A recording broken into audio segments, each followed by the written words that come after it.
Hello, good morning. आज कल के पाठ का बाकी का हिस्सा कविता 5वें वर्ग के लिए पढ़ाने जा रहे हैं। जो बचा हुआ हिस्सा है उसको बोर्ड पर लिख दिया गया है और तुम लोग इसको देखोगे और उसके बाद हम फिर कविता के बचे हुए भाग का भावार्थ बताएंगे। तो कविता की पंक्ति जो कल पढ़ाए थे उसमें हम लोग पढ़े थे पेड़ का दर्द, जिसमें हम लोग पढ़े थे कि पेड़ एक लकड़हारे से क्या कहता है कि मुझे क्यों काट रहे हो। ये कल हम लोग पढ़े थे कि पेड़ अपने दर्द को बताता है कि हम तो हर परिस्थिति में तुम्हारी सहायता करते हैं, तुम्हारा भला करते हैं, फिर भी तुम मुझे काट देते हो। तो काट कर तुम्हें क्या मिलता है, और फिर आगे और हम लोग देखेंगे कि कभी और आगे क्या पेड़ के दर्द को कैसे बता रहे हैं।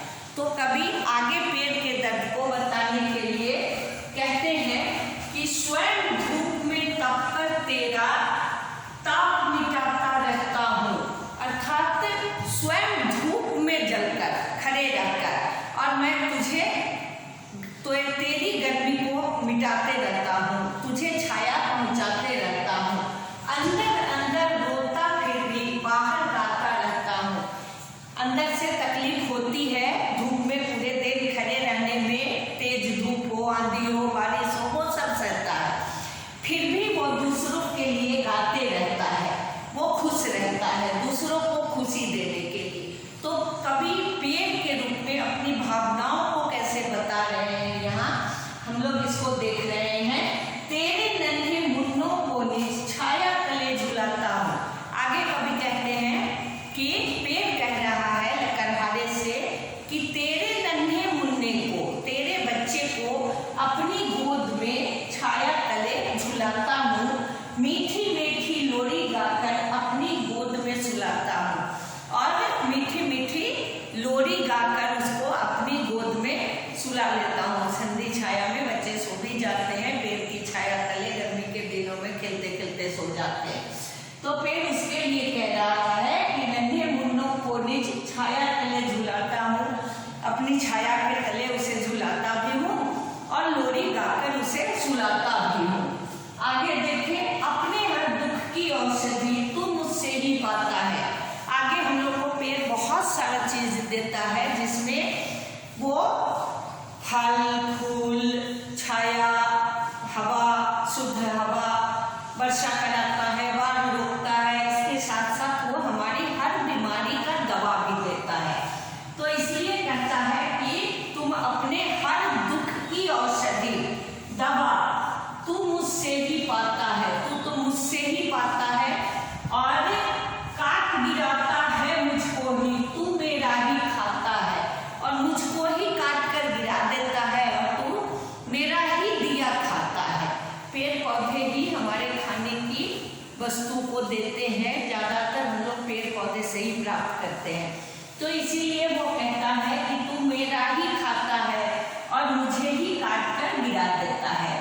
वर्षा नहीं, अब आगे कहता है पेड़, कभी कहते हैं पेड़ के रूप में कि वर्षा नहीं देख पाएगा अगर तू इसी तरह मेरी कटाई करते रहा। मनुष्य से पेड़ कहता है कि अगर तू इसी तरह से मेरी कटाई करते रहा तो वर्षा नहीं देख पाएगा, अन्न उगा न पाएगा, न तो वर्षा को देख पाएगा और न ही जब वर्षा नहीं होगी तो धरती बंजर हो जाएगी, अन्न उस पर उपजेगा नहीं, तो अन्न उगा न पाएगा, वसुधा ऊसर बन जाएगी और धरती जो है वो बंजर, ऊसर मीन्स बंजर, जिस पर अनाज नहीं उगता है, तो धरती वैसी बन जाएगी, बंजर बन जाएगी।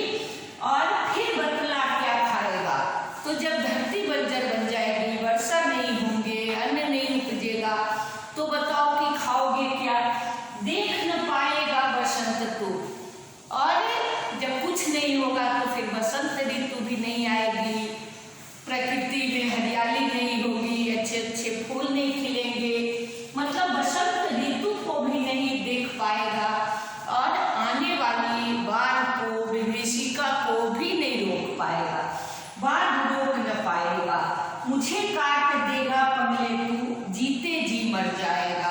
तो अंतिम पंक्ति में कवि पेड़ के रूप में कहते हैं कि अरे पगले, तू मुझे अगर काट ही देगा तो तू जीते जी भी मर जाएगा। अर्थात मैं तो मरूंगा ही, लेकिन तू भी जी नहीं पाएगा, तू भी जीते जी मर जाएगा। तो इस प्रकार हमारा ये कविता था, जिसका भावार्थ हम लोग देखे। इसके बाद इसको आप उतार लीजिएगा आप लोग, और तब हम आगे मौखिक प्रश्न कल ही बोले थे, लघु उत्तरीय पहले देखेंगे। पहले हम लोग लघु उत्तरीय प्रश्न का उत्तर देखेंगे, फिर हम लोग दीर्घ उत्तरीय प्रश्न का उत्तर देखेंगे। तो अब हम लोग अभ्यास बनाएंगे, अभ्यास के प्रश्न को आगे करेंगे। अभ्यास के प्रश्न में सबसे पहले लघु उत्तरीय प्रश्न आता है, जिसमें दिया हुआ है कि पेड़ अपनी प्यास कैसे बुझाता है। पेड़ अपनी प्यास कैसे बुझाता है? तो पेड़ अपनी प्यास धरती माँ से, ये हम लोग कल पढ़े थे कि इसके उत्तर में पेड़ अपनी प्यास धरती माँ से जल लेकर बुझाता है। तो पेड़ अपनी प्यास को बुझाने के लिए धरती माँ से जल लेता है, ये हमारी कविता में दिया हुआ है। तो इसके उत्तर में हम लोग आसानी से कर सकते हैं। लघु उत्तरीय प्रश्न 1 में पेड़ अपनी प्यास कैसे बुझाता है? तो पेड़ अपनी प्यास धरती माँ से जल लेकर बुझाता है। प्रश्न 2 में पेड़ हमारे नन्हे मुन्नों के लिए क्या करते हैं? अब दूसरा प्रश्न दिया हुआ है कि पेड़ हमारे नन्हे मुन्नों के लिए क्या करते हैं। पेड़ हमारे नन्हे मुन्नों के लिए, नन्हे मुन्नों को अपनी छाया में सुलाते हैं और उसे लोरी सुनाते हैं। तो पेड़ हमारे नन्हे मुन्नों के और क्या क्या करता है, ये देना है, प्रश्न है। तो पेड़ हमारे नन्हे मुन्नों को अपनी छाया में सुलाता है और उसे लोरी सुनाता है। ये दूसरे प्रश्न का उत्तर हुआ। तीसरे प्रश्न में पेड़ों से हमें क्या प्राप्त होता है? पेड़ों से हमें हर बीमारी की औषधि प्राप्त होता है। ऐसे तो बहुत सारी चीज प्राप्त होता है, लेकिन जो दिया हुआ हमारी कविता में वो यही है कि पेड़ों से हर प्रकार की औषधि प्राप्त होती है, हमें हर बीमारी की औषधि मिलती है। तो तीसरे प्रश्न का उत्तर पेड़ों से हमें क्या प्राप्त होता है? तो पेड़ों से हमें हर बीमारी की औषधि प्राप्त होता है। पेड़ों के ना होने से धरती कैसी बन जाएगी?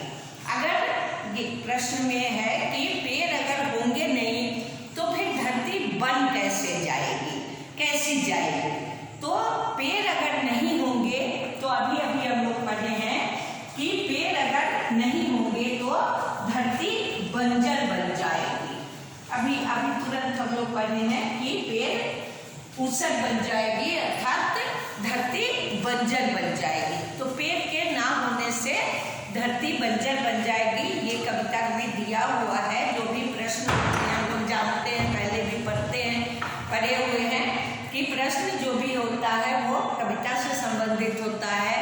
तो पेड़ के ना होने से धरती ऊसर बन जाएगी, अर्थात बंजर बन जाएगी। हम ऊसर भी लिख सकते हैं, बंजर भी लिख सकते हैं, कुछ भी लिख सकते हैं। इसके बाद आता है दीर्घ उत्तरीय प्रश्न। तो दीर्घ उत्तरीय प्रश्न में पेड़ अपना खाना किस प्रकार बनाते हैं? पेड़ अपना खाना किस प्रकार बनाते हैं? तो ये हम लोग पढ़े हैं कि पेड़ अपना खाना सूर्य से प्रकाश लेकर बनाता है। पेड़ सूरज से प्रकाश लेकर अपना खाना बनाता है। ये दीर्घ उत्तरीय प्रश्न का प्रश्न 1 है। तो प्रश्न है कि पेड़ अपना खाना किस प्रकार बनाते हैं? तो पेड़ सूरज से प्रकाश लेकर अपना खाना बनाते हैं, अपना खाना स्वयं बनाता है। पेड़, दूसरा प्रश्न, पेड़ हमारे दुखों का निवारण कैसे करता है? ये भी हम लोग पढ़े हैं कि पेड़ जहरीली वायु को खुद ग्रहण कर लेता है और हमारे लिए शुद्ध वायु देता है तथा अपनी शीतल छाया देकर हमारे दुखों का निवारण करता है। अर्थात पेड़ इसको करने के लिए जहरीली वायु ग्रहण कर लेता है और शुद्ध वायु देता है तथा अपनी शीतल छाया देकर हमारे दुखों का निवारण करता है। तीसरा, यदि पेड़ ना रहे तो क्या होगा? पहले हम बता रहे हैं, समझा रहे हैं, उसके बाद फिर हम ये सारे लिख कर भी देंगे।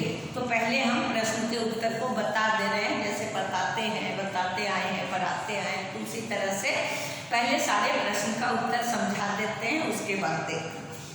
यदि पेड़ न रहे तो क्या होगा?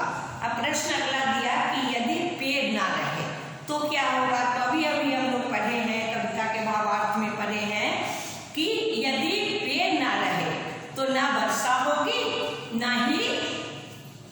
ना वर्षा नहीं होगी, धरती बंजर बन जाएगा, तो अन्न नहीं उपजेगा, न बाढ़ रुक पाएगा और ना ही बसंत आएगा। अर्थात पेड़ के ना रहने से हम जीते जी मर जाएंगे। पेड़ अगर नहीं रहेगा तो हम जीते जी मर जाएंगे, न वर्षा होगी, न बाढ़ रुकेगा, न अन्न उपजेगा और ना ही हमें शुद्ध वायु मिलेगी। तो इस प्रकार पेड़ के ना रहने से हम जीते जी मर जाएंगे। प्रश्न 4 में पेड़ हमारे वातावरण के लिए क्यों आवश्यक है? तो पेड़ हमारे वातावरण में फैले विषैले वायु को ग्रहण कर लेता है और शुद्ध वायु वातावरण में छोड़ देता है।